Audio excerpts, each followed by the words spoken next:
कल भी हम लोग यही कर रहे थे। कौन सा कर रहे थे? Lesson number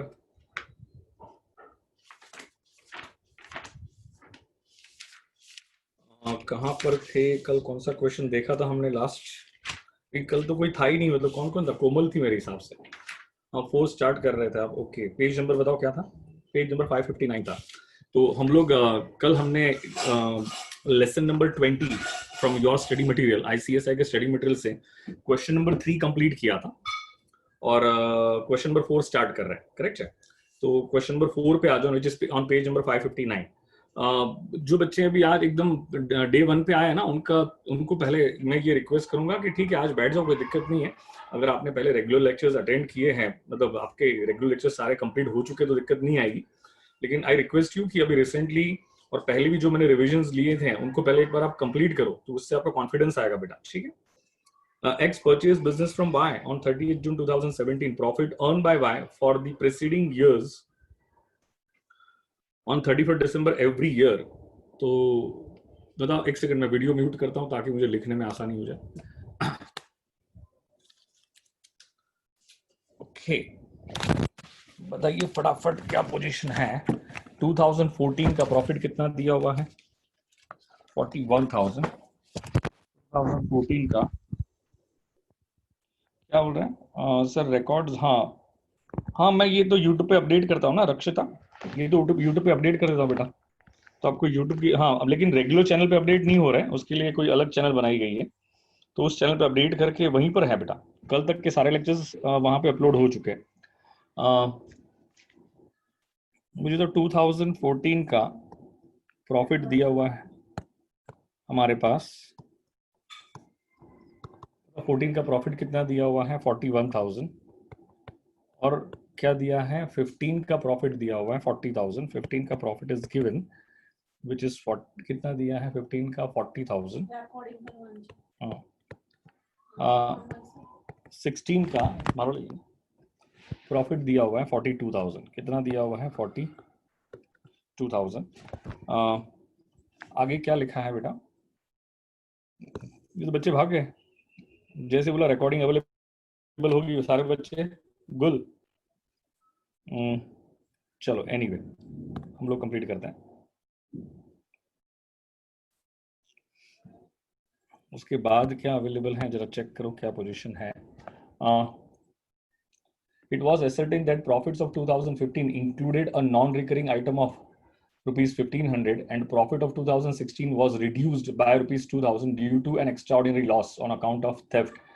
The annual premium was rupees 200 per annum. Annual premium कितना था? 200 per annum था. Okay. X at the time of purchasing the business was employed with Rama Brothers and was getting, my goodness, अभी मुझे लग रहा है मुझे मिला के 4 जन हैं। ये आप लोग भी रहने वाले हो कि भागने वाले हो? ऐसा ना हो जाए मैं अकेला बोल रहा हूँ बेटा, ठीक है ना? was employed with Rama Brothers and was getting, okay Komal, okay, X at the time of purchasing the business was employed with Rama Brothers and was getting rupees 500 per month. He intends to replace manager who at present is getting rupees 350 per month. The goodwill is calculated at 2 years purchase of the average profits. Calculate goodwill of the business. बेटा एक बात always ध्यान रखना, क्या ध्यान रखोगे कि ये समझना बहुत जरूरी है कि जो भी हम बातचीत यहाँ पे कर रहे हैं वो कैलकुलेशन ऑफ गुडविल पे है। और जब भी गुडविल कैलकुलेट करेंगे ना, तो हमें बिजनेस का नॉर्मल प्रॉफिट चाहिए। मतलब कहने का मतलब ये है कि उसमें कोई एबनॉर्मलिटीज नहीं होनी चाहिए दोस्तों। सर समझ में नहीं आ रही आपकी बात, ये थोड़ा समझा देता हूँ। मुझे बताओ, एक और भाग गया भाई गजब है।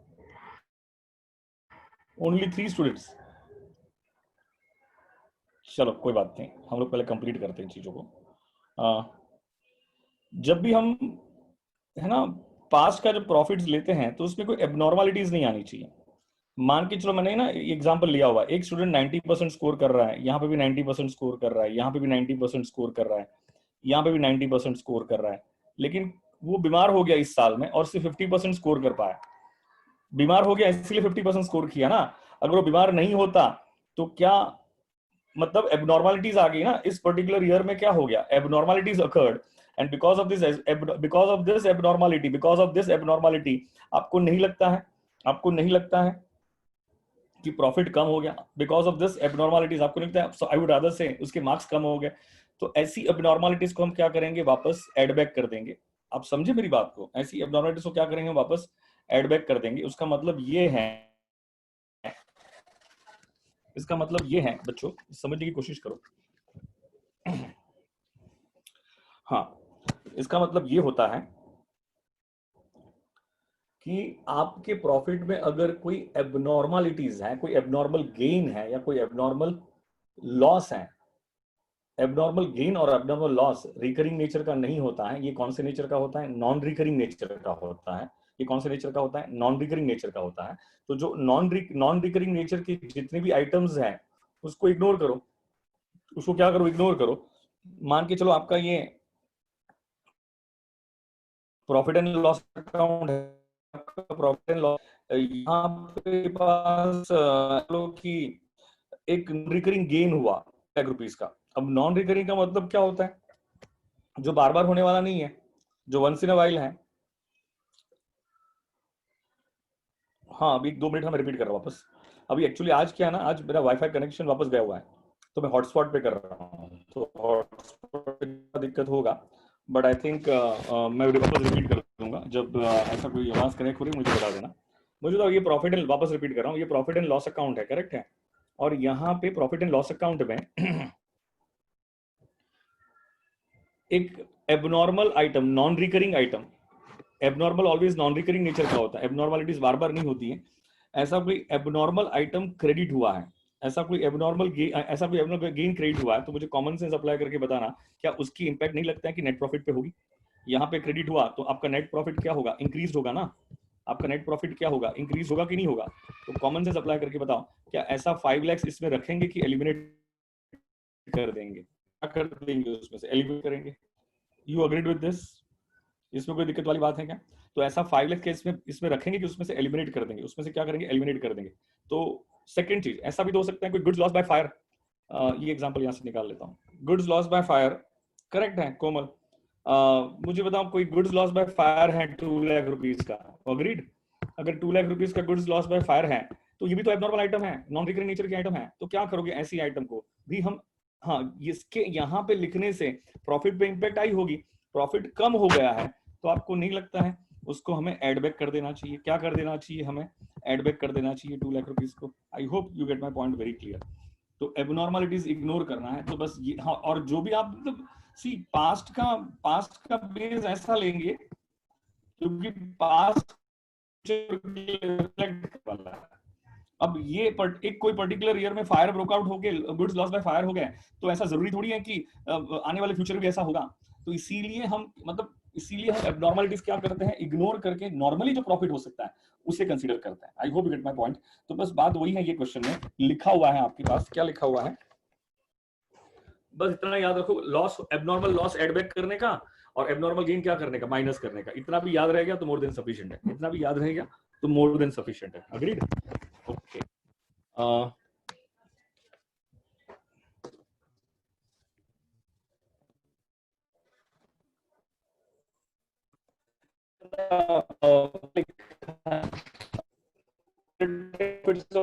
Included a non-recurring item of ₹1,500, उसमें इंक्लूड है मतलब मुझे तो लग रहा है ये इनकम ही होगा, तो इनकम इंक्लूड है नॉन रिकरिंग नेचर की, तो क्या करोगे, ऐड करोगे कि लेस करोगे। देखो मैंने इस वजह से ये जजमेंट लिया कि इस ऐसा लिखा है, it was ascertain that profits of 2015 included a non recurring item of ₹1,500। तो इंक्लूड है तो हम क्या करेंगे, उसको लेस करेंगे, तो हम मानते हैं ये नॉन रिकरिंग इनकम होगी। 2000 profit of 2015 was reduced by ₹2,000 due to extraordinary loss on account of theft, चोरी हो गई, उसके वजह से 2016 का प्रॉफिट, मतलब हमने प्रॉफिट एंड लॉस 2016 के प्रॉफिट एंड लॉस को डेबिट कर, तो बताओ 2000 डेबिट करने की वजह से आपको नहीं लगता है 16 का प्रॉफिट 2000 से कम हो गया होगा।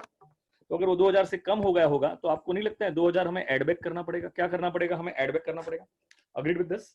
ओके, आगे क्या लिखा हुआ है? The annual premium was rupees 200 per annum. यहाँ पे एक सेंटेंस लिखना भूल गए हैं, annual premium was rupees 200 per annum, ऐसा होना चाहिए था was not considered, मतलब बुक्स ऑफ अकाउंट्स में उसकी एंट्री नहीं हुई है तो उसको कंसीडर करना पड़ेगा। इसका मतलब ये है, बेसिकली सेंटेंस इनकम्प्लीट है।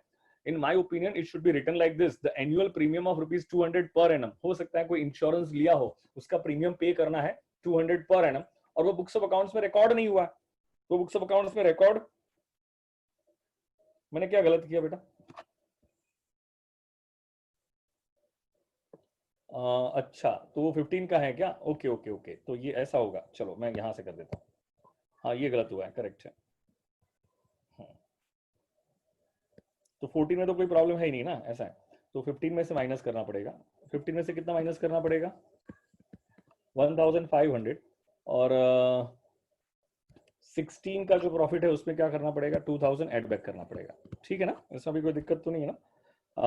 और बेसिकली 200 रुपीज का जो एनुअल प्रीमियम है ना, ये चार्ज होना चाहिए था लेकिन चार्ज हुआ नहीं है।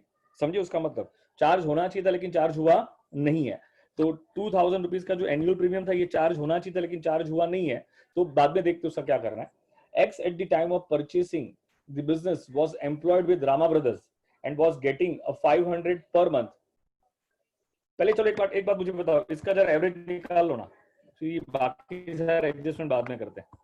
ये तो 2014 का तो 41,000 का 41,000 ही आएगा, प्लस 40,000 में से 1,500 माइनस करो तो ये कितना आएगा? 38,500 प्लस 42,000 में 2,000 एड बैक करो तो ये क्या आ जाएगा? 44,000। तो बताइए कितना होगा ये? प्लस 44,000, तो ये आ गया 123,500, करेक्ट है ना? और उसको क्या कर दो? डिवाइड बाय 3 कर दो। क्या कर दो? डिवाइड बाय 3 कर दो। तो 123,500 डिवाइड बाय 3 करोगे तो ये कितना हो जाएगा? 41,167। कितना हो जाएगा ये? 41,167। इसमें कोई डाउट या कंफ्यूजन बेटा आपको? यहाँ पे डाउट या कंफ्यूजन? ओके, आता हूँ। अभी ये एवरेज प्रॉफिट आ गया ना आपका, तो मुझे एवरेज प्रॉफिट कितना आया आपका? Average profit 41,167। Insurance premium 200 per month, sorry per annum, जो रिकॉर्ड करना चाहिए था रिकॉर्ड हुआ नहीं है, तो उसको रिकॉर्ड कर लो। तो मुझे बताओ, इसको अगर रिकॉर्ड तो आप मुझे बताओगे इंश्योरेंस प्रीमियम क्या 200 रुपीज माइनस करना? इंश्योरेंस प्रीमियम तो एक्सपेंस है ना, तो ये तो बीइंग एन एक्सपेंस क्या करना पड़ेगा? माइनस करना पड़ेगा ना उसको। तो उसको माइनस करेंगे। जब एक्स ने वाई का बिजनेस परचेज किया तो वो रामा ब्रदर्स के साथ एम्प्लॉयमेंट में था, मतलब रामा ब्रदर्स के साथ रामा ब्रदर्स के लिए काम कर रहा था और वहां से उसको 500 पर मंथ की सैलरी मिल रही थी। कितनी सैलरी मिल रही थी? 500 पर मंथ की सैलरी मिल रही थी। तो मुझे कॉमन सेंस अप्लाई करके बताओ, 500 पर मंथ है तो ये पर एनम कितना होगा? 6,000 रुपीज होगा। आपको नहीं लगता है ये 6,000 रुपीज उसकी अपॉर्चुनिटी इनकम है? अब वो अगर बिजनेस खरीद रहा है तो वो इनकम उसको मिलने वाली नहीं है। उसको 500 पर मंथ मतलब 6,000 रुपीज कहीं और से मिल रहा था। ये मिस्टर एक्स है, वो वाई का बिजनेस अक्वायर कर रहे हैं, करेक्ट है। लेकिन जब वाई का मतलब अभी बिजनेस करेंगे ना, अभी तो बिजनेस करेंगे, लेकिन पहले वो क्या कर रहे थे? पहले वो रामा ब्रदर्स के साथ काम कर रहे थे और रामा ब्रदर्स के साथ एम्प्लॉयमेंट में थे, तो वहां पे उनको 500 पर मंथ मतलब क्या 6,000 पर एनम मिल रहा था क्या? हाँ 6,000 पर एनम मिल रहा था। तो मुझे लॉजिकली सोच के बताओगे 6,000 पर एनम मिल रहा था, तो माय क्वेश्चन टू यू, क्या आपको नहीं लगता है यही 6,000 रुपीज क्या ये अपने बिजनेस से चार्ज करेगा? तो क्या उसे माइनस करना चाहिए कि नहीं करना चाहिए? हाँ सर उसे माइनस करना चाहिए। मतलब समझ में आया कि नहीं आया? कोई एक तो और ऐड हुआ, कौन ऐड हुआ? वाहिबा, ओके। तो क्या ये ऐड करना चाहिए कि नहीं अरे सॉरी, माइनस करना चाहिए कि नहीं करना चाहिए? क्यों माइनस करेंगे भाई? पहले उसे किससे मिल रहा था? रामा ब्रदर्स से मिल रहा था। अब यही 6,000 वो किससे लेगा? बिजनेस से लेगा भाई, सीधा हिसाब है। उसके बाद क्या लिखा हुआ है? he intends to replace, he मतलब Mr. X intends to replace the manager who at present is getting 350 per month, the goodwill 350 per month, sorry, मतलब जब ये बिजनेस अक्वायर किया ना वाई का, तो उसमें एक मैनेजर काम कर रहा था और उसको 350 पर मंथ सैलरी मिल रही थी। तो बताओ 350 पर मंथ की अगर सैलरी मिल रही है उसको, तो मुझे कॉमन सेंस अप्लाई करके बताओगे 350 मल्टीप्लाई बाय 12 कितना होगा? 350 मल्टीप्लाई बाय 12 कितना हो जाएगा? 4200। कितना हो जाएगा? 4200। तो आपको नहीं लगता है कि 4200 रुपीज कि अब उसको लग रहा है कि अब इसको रखने की जरूरत नहीं, उसको निकाल दो, उसको निकाल दो, तो आपको नहीं लगता उतना खर्चा बच जाएगा? उतना खर्चा बच जाएगा तो क्या करना पड़ेगा? उसको एड बैक करना पड़ेगा। क्या करना पड़ेगा? उसे एड बैक करना पड़ेगा, और उसके बाद जो आ रहा है that will be your average profit, that will be your average profit. I hope you get my point. मैंने 4200 क्यों एड बैक किया है, ये समझ में आया क्या आपको? तो ये एड बैक करने का लॉजिक क्या है? ये एड बैक करने का लॉजिक क्या है? ये एड बैक करने का लॉजिक ये है,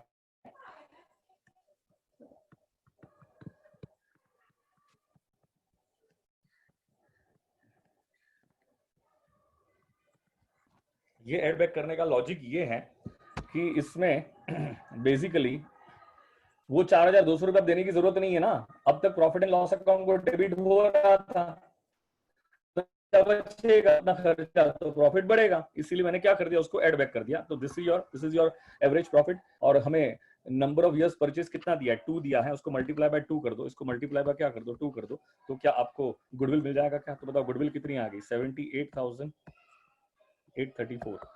डन विद दिस? ओके, अब आ जाओ इलस्ट्रेशन 5 पे आ जाओ। Come to illustration 5। समझ में आ गया ना अभी? ये इलस्ट्रेशन 5 पे आ जाओ, page 560, page 560।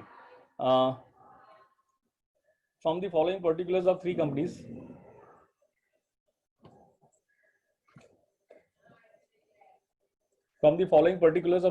ascertain the value of goodwill. Ascertain the value of goodwill. Terms and conditions are as follows. Assets are to be revalued. Assets are to be revalued. सुनना आप लोग है ना, वहीं पे है ना आपके स्टडी मटेरियल में क्वेश्चन सॉल्व कर लो बेटा, ताकि ना वापस मुझे पूरा करने की जरूरत ना पड़े। वो स्टडी मटेरियल की सॉल्यूशन के साथ साथ मैच कर लेते हैं, ठीक है ना? उसको कुछ गलत हुआ है क्या कोमल?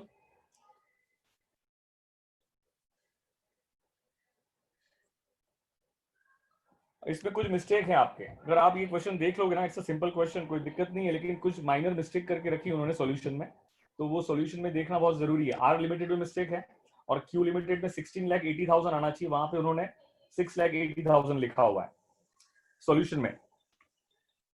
मतलब ये है तो बहुत सिंपल सा क्वेश्चन, इसमें कोई दिक्कत तो बिल्कुल नहीं है करके, इट्स डैम सिंपल क्वेश्चन। सिर्फ अगर देखना है आपको, और सॉल्यूशन में मिस्टेक है।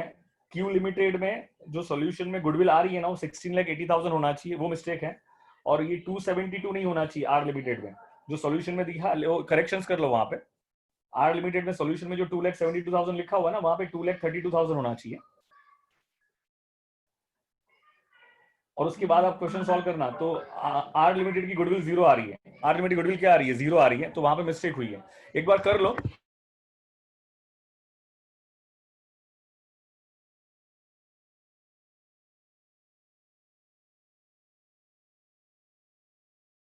अगर फिर भी समझ में कुछ आ रहा होगा समझा। 10, 11, 12 पे आ जाओ।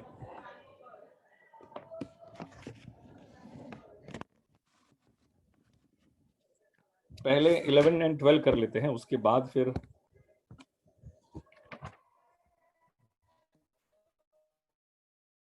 अभी देखो 7, 8 तो हो गया ना हमारा। इलस्ट्रेशन 7 हमने कंप्लीट कर दिया है एज 26 में, 8 भी हमने कंप्लीट किया है एज 26 में।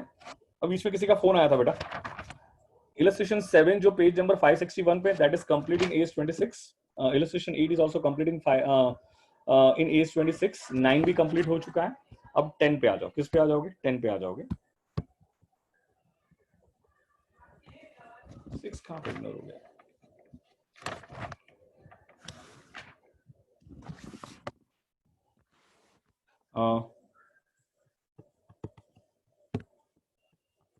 अच्छा, 10 समझाने से पहले ना मैं एक बात समझा देता हूँ, मेरी बात को ध्यान से सुनना। ये कौन से पेज पे है?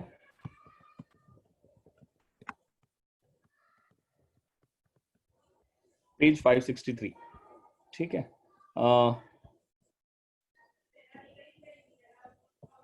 ये एक बैलेंस शीट है।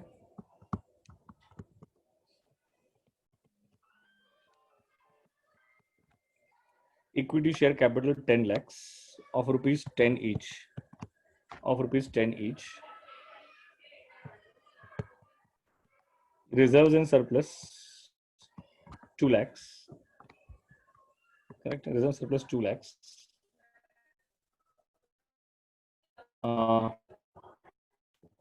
ओके, यहाँ पे ले लो थर्ड पार्टी लाइबिलिटीज लेता हूँ। थर्ड पार्टी लाइबिलिटीज 8 lakhs, तो बताओ टोटल कितना हो गया?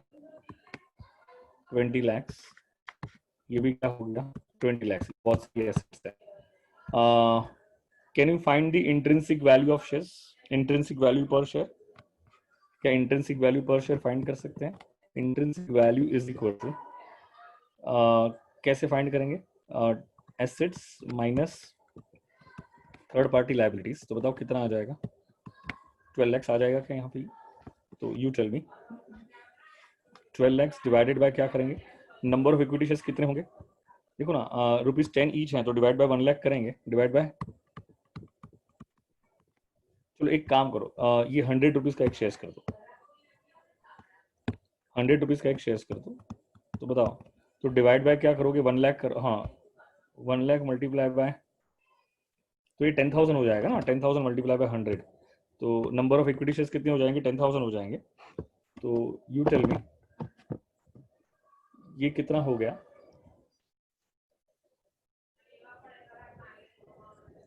तो 12 लाख डिवाइडेड बाय 10,000, तो क्या ये 120 रुपीज हो गया? क्या कितना हो गया? 120 रुपीज। तो intrinsic value per share is nothing but 120 rupees. इसमें कोई डाउट है क्या? नहीं सर, इसमें कोई भी डाउट नहीं है। आगे बढ़ो। अब सुनो मेरी बात को ध्यान से। ये सेम क्वेश्चन अगर इस तरह से होता तो क्या करते? इक्विटी शेयर कैपिटल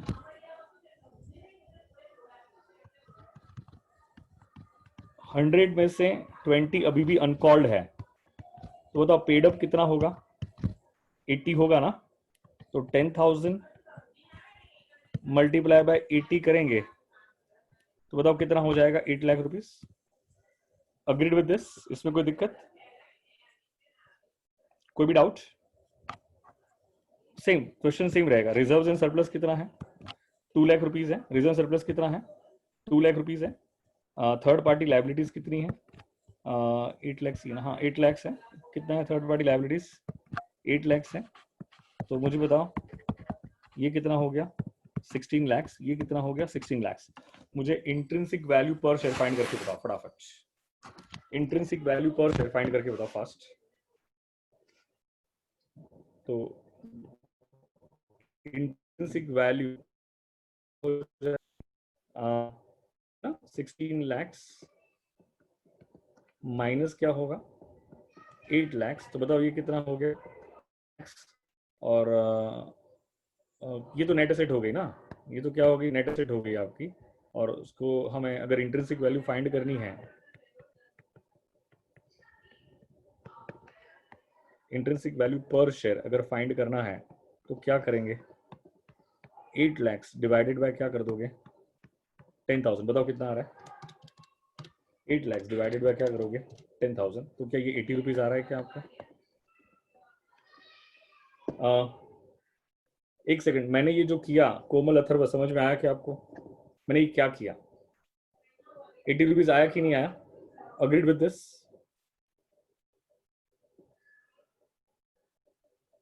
इसमें कोई दिक्कत?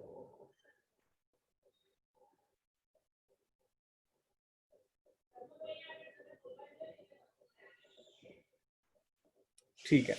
तो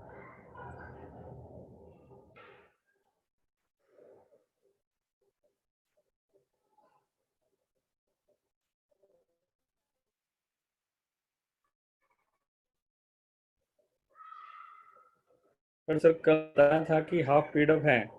हाँ तो ऐसे भी कर ले बेटा, तो भी वही आंसर आएगा। वो कल क्यों लिया था ना ऐसा? कल इसीलिए ले लिया था। एक मिनट, मैंने, मुझे लग रहा है कि कुछ मेरे दिमाग में कुछ अलग चल रहा है। ये गलत हुआ है यार। ये मैं वही सोचूं गलत कैसे हो गया यार। ये गलत लिखा ना। 16 लाख माइनस ये 18 lakhs है ना, दिस इज रॉन्ग ना। ये 18 lakhs है ना, मैं वही सोचू गलत कैसे आ रहा है। ये 18 lakhs है। कोमल तू ऐसे भी कर, आंसर वही आएगा, करके देख ले एक बार।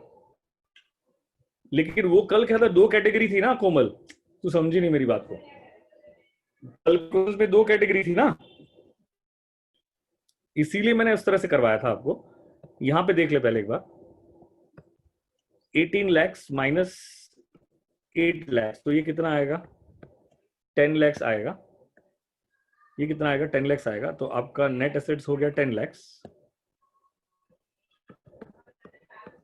डिवाइडेड बाय 10,000 करोगे तो ये कितना आ जाएगा, ये कितना आ जाएगा, 100 रुपीज पर शेयर। ठीक है, तो इंट्रिंसिक वैल्यू कितनी हो जाएगी आपकी, ₹100 पर शेयर, ₹100 पर शेयर। ओके,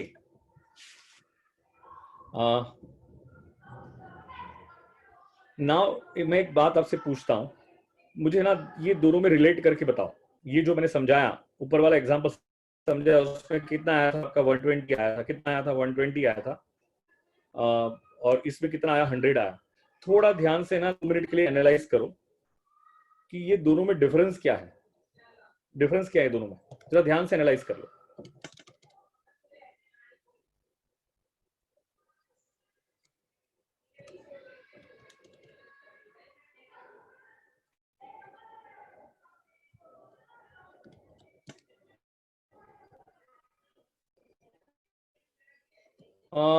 नहीं, ध्यान से अगर देखा होगा ना तो ध्यान से अगर देखा होगा, अगर मान के चलो ये फुल्ली पेड अप होता, ये अगर फुल्ली पेड अप होता, करेक्ट, मान लो फुल्ली पेड अप है, मुझे 8 लाख होता कि 10 लाख होता, बोलो ना। ये कितना होता, 10 लाख होता ना, अग्रीड।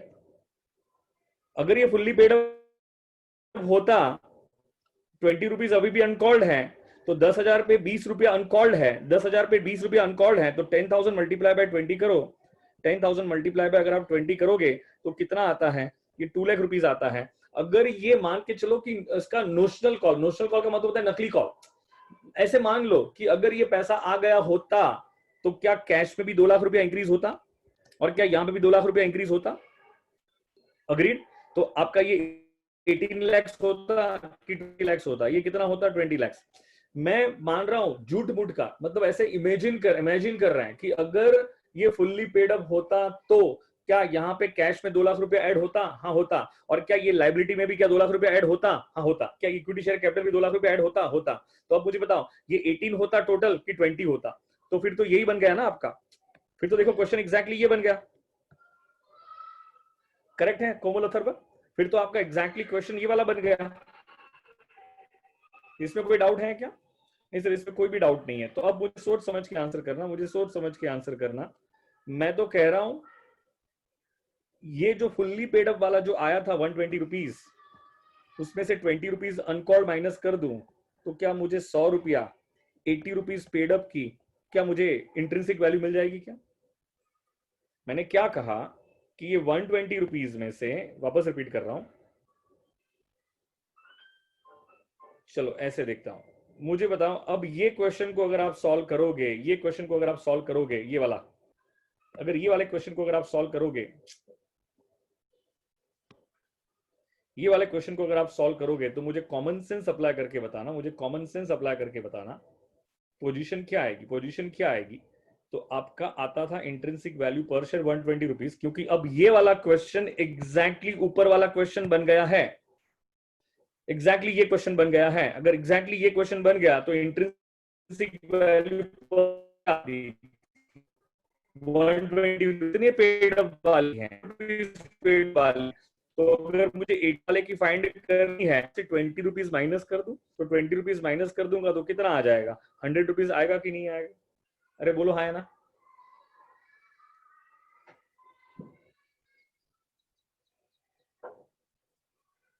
बस ये सेम लॉजिक आपको अप्लाई करना है। अभी जो मैं इलस्ट्रेशन 10 डिस्कस कर रहा हूँ आपके साथ, वहां पे अप्लाई करो। नंबर 5 पेज 563 क्या लिखा हुआ है, 1 lakh equity shares of ₹10 each fully paid up, कितना हो जाएगा 10 lakh. 1 lakh equity shares of ₹10 each 8 paid up, कितना हो गया ये 8 लाख हो जाएगा। 1 lakh equity shares of ₹10 each 5 paid up, और रिटेन अर्निंग दिया हुआ है, मतलब रिजर्व एंड सरप्लस दिया हुआ है, कितना दिया हुआ है आपके पास 9 लाख। आपको क्या फाइंड करना है, from the following data compute the intrinsic value of each category of equity shares of Ankit limited. पहले मुझे बताओ, क्या इसमें से दो कैटेगरी पार्टली पेड है? हाँ, category B and category C partly paid है। मैं मान रहा हूं कि अगर ये फुल्ली पेड होता तो क्या होता, मैं ऐसे मान रहा हूं। तो मुझे बताओ, अगर कैटेगरी ए वाला तो फुल्ली पेड ही है, तो 1 लाख मल्टीप्लाई बाय ये 10 है, तो ये कितना हो गया 10 लाख रुपीस। कैटेगरी बी वाला पार्टली पेड है और दो भी पार्टली पेड है। अगर ये फुल्ली पेड होता, मैं ऐसे ही अजम्पशन ले रहा हूं, उसे नोशनल कॉल कहते हैं। नोशनल कॉल मतलब नकली कॉल। आप ऐसे सोच लो कि अगर ये फुल्ली पेड होता तो क्या होता, तो क्या ये 10 रुपया होता ना? करेक्ट है कि नहीं?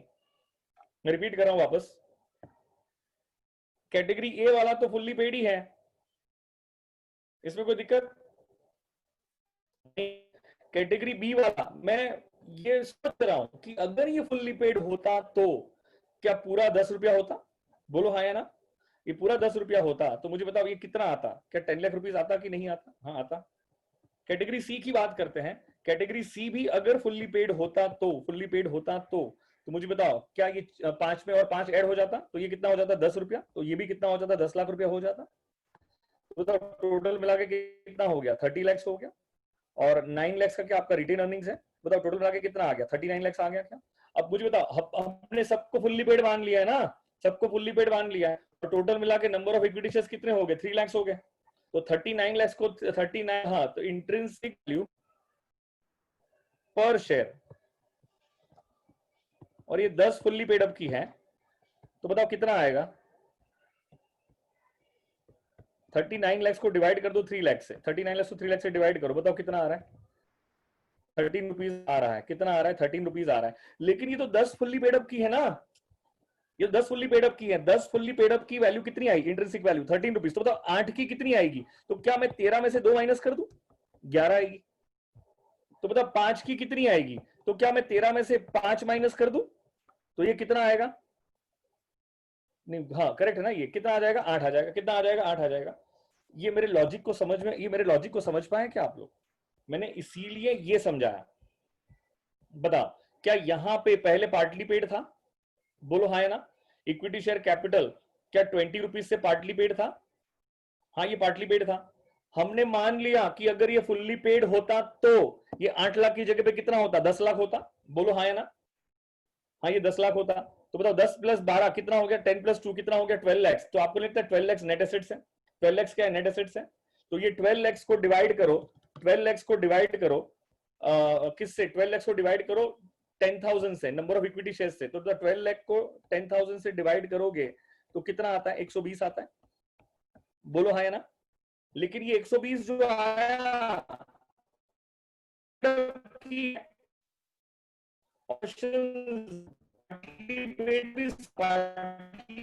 था,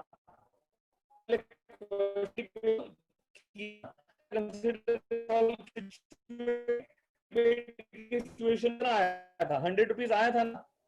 तो 120 में 100 का डिफरेंस कितने का है, 20 रुपए का डिफरेंस है। अरे यार ये बड़ी दिक्कत है यार, रिपीट कर रहा हूं। कहां से बोला था मैंने, किधर तक बोला था, यहां तक बोल लिया था क्या मैंने? हाँ ये 120 आया था, करेक्ट है। लेकिन मैंने क्वेश्चन तो पार्टली पेड असम्पशन से भी तो सॉल्व किया है ना। तो पार्टली पेड जब था तब नेट एसेट्स कितनी थी, 10 लाख रुपया थी। 10 लाख को 10 लाख को जब 10,000 से डिवाइड किया था तो आंसर क्या आया था, 100 आया था। तो बताओ 120 में और 100 में जो डिफरेंस है, आपको लगता है 20 रुपए का डिफरेंस है, और वो 20 रुपया क्या है, पार्टली पेड अमाउंट है। 20 रुपया क्या है, पार्टली पेड अमाउंट है। तो मुझे बताओ 120 में से क्या मैं 20 रुपया जो पार्टली पेड माइनस कर दूं तो क्या 100 रुपया आ जाएगा कि नहीं आ जाएगा? अब समझ में आया कि नहीं आया? तो मतलब वो ही है। और अब एक्चुअली आपके इलस्ट्रेशन 10 में 3 कैटेगरी के शेयर्स हैं, और तीनों कैटेगरी अलग अलग पेड पे है। एक फुल्ली पेड है, ₹10 पेड अप है, एक ₹8 पेड अप है, एक ₹5 पेड अप है, तो मैंने मान लिया कि अगर ये फुल्ली पेड अप होता तो ऐसा होता। तो मुझे जो फुल्ली पेड अप होता, तो जब मुझे जो इंट्रिंसिक वैल्यू मिलेगी 39 लाख फुल्ली पेड अप होता, तो फुल्ली पेड अप होता तो क्या सब 10-10 लाख होता, प्लस 9 लाख रिटेन अर्निंग्स का, तो कितना आएगा 39 लाख डिवाइड बाय, अगर मैं 3 लाख करता, 3 lakh number of total number of equity shares है, अब सब इक्वल फुटिंग पे आ गए ना, सब 10-10 वाले हो गए। हमने तो ना ये अज्यूम किया हुआ है, ऐसा हुआ नहीं है बेसिकली, ये तो हमने अजम्पशन लिया हुआ है। तो मुझे था total number of equity shares कितने आ गए, 3 लाख हो गए, तो 39 लाख डिवाइडेड बाय 3 लाख करूंगा तो कितना आएगा, 13 रुपीज आएगा। लेकिन ये 13 रुपीज तो 10 रुपए की इंट्रिंसिक वैल्यू है, 10 रुपीज फुल्ली पेड अप की इंट्रिंसिक वैल्यू है। तो 8 रुपीज पेड अप की इंट्रिंसिक वैल्यू कितनी होगी, तो 8 रुपीज में पार्टली पेड कितना है, 2 रुपीज है, 2 रुपीज माइनस करो तो 11 रुपीज आएगी, है कि नहीं। तो 5 रुपीज पार्टली पेड कितनी होगी, तो 10 में से 5 पार्टली पेड है, तो 13 में से 5 माइनस कर दो, कितना आएगा, 8 रुपया आएगा। बस this is what it is all about. Doubt है तो पूछोगे अभी, कोई कंफ्यूजन? ओके, अब इलस्ट्रेशन 11, तो मुझे लगा तो बहुत सिंपल सा क्वेश्चन अपने आप भी सॉल्व कर पाओगे। एवरेज प्रॉफिट दिया हुआ है, कितना दिया हुआ है, 48,000 रुपीज, कितना दे दिया है एवरेज प्रॉफिट, 48,000 दिया हुआ है। रेट ऑफ कैपिटलाइजेशन कितना दिया हुआ है, 12%। Assets and liabilities of the firm are 4 lakhs and 1,70,000। तो मुझे बताओ वैल्यू ऑफ गुडविल कैलकुलेट करना है, वो क्या कैलकुलेट करना है, वैल्यू ऑफ गुडविल कैलकुलेट करना है। तो आपके पास एसेट्स एंड लायबिलिटीज दिया हुआ है, रेट ऑफ कैपिटलाइजेशन दिया हुआ है, एवरेज प्रॉफिट दिया हुआ है, तो बताओगे क्या कैपिटलाइजेशन अप्लाई कर सकते हो, कौन सा मेथड अप्लाई कर पाओगे, कैपिटलाइजेशन मेथड अप्लाई कर सकते होगा ना। कैपिटलाइजेशन ऑफ एवरेज प्रॉफिट में सबसे पहले हम क्या फाइंड करते हैं, वैल्यू ऑफ बिजनेस फाइंड करते हैं। ये तो सब मैंने सिखाया है ना बेटा, आपको लिखा नहीं है यहाँ पे, कोई मेथड लिखी नहीं है, मेथड लिखी नहीं है, लेकिन आपको कैपिटलाइजेशन ही अप्लाई करना पड़ेगा, कैपिटलाइजेशन मेथड ही अप्लाई करनी पड़ेगी। वो भी कौन सी, capitalisation of average profit. Method hasn't been given, लेकिन कैपिटलाइजेशन रेट दिया हुआ है और एनवाईपी मिसिंग है, एनवाईपी दिया नहीं है, तो हम सुपर प्रॉफिट तो अप्लाई कर ही नहीं पाएंगे, एवरेज प्रॉफिट भी अप्लाई नहीं कर पाएंगे। तो कौन सा बच गया, कैपिटलाइजेशन ऑफ एवरेज ही बचा, और कैपिटलाइजेशन सुपर बच गया। लेकिन देखो कैपिटलाइजेशन ऑफ एवरेज से हो जाएगा, तो बताओ वैल्यू ऑफ बिजनेस का फॉर्मूला क्या आता था, वैल्यू ऑफ बिजनेस का फॉर्मूला क्या था, बोलो ना फटाफट। Value of business is equal to क्या था, value of business is equal to क्या था, बताओगे क्या, average profit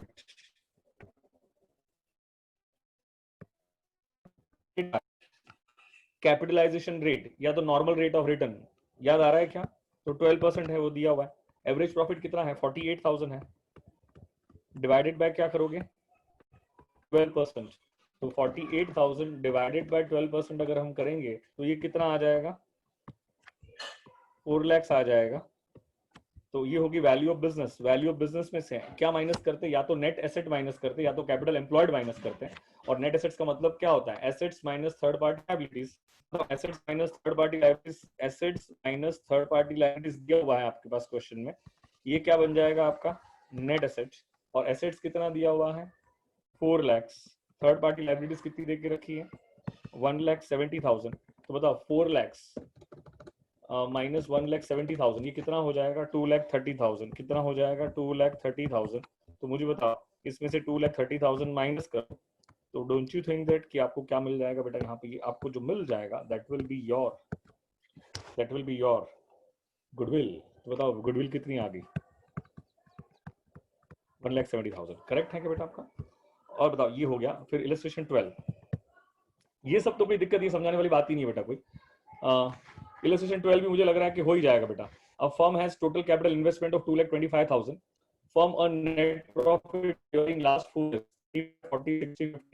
the fair return on capital employed 15%। मतलब ये हो गया आपका एनआरआर, क्या हो गया आपका NRR. Find out the value of goodwill if it is based on 3 years purchase of average super profits of past 4 years। क्या ये हो जाएगा क्या आपसे, ये वाला क्वेश्चन 12th वाला होमवर्क करो, तो बहुत सिंपल सा क्वेश्चन है बेटा, ऐसे बहुत सारे क्वेश्चन हमने पहले भी सॉल्व किए हो गए। तो चलो आज के दिन के लिए काफी है, विल सी यू टुमारो। बेटा ये यार 2-2 बच्चे आएंगे तो कैसे पढ़ाऊंगा मैं उनको, बड़ी दिक्कत है,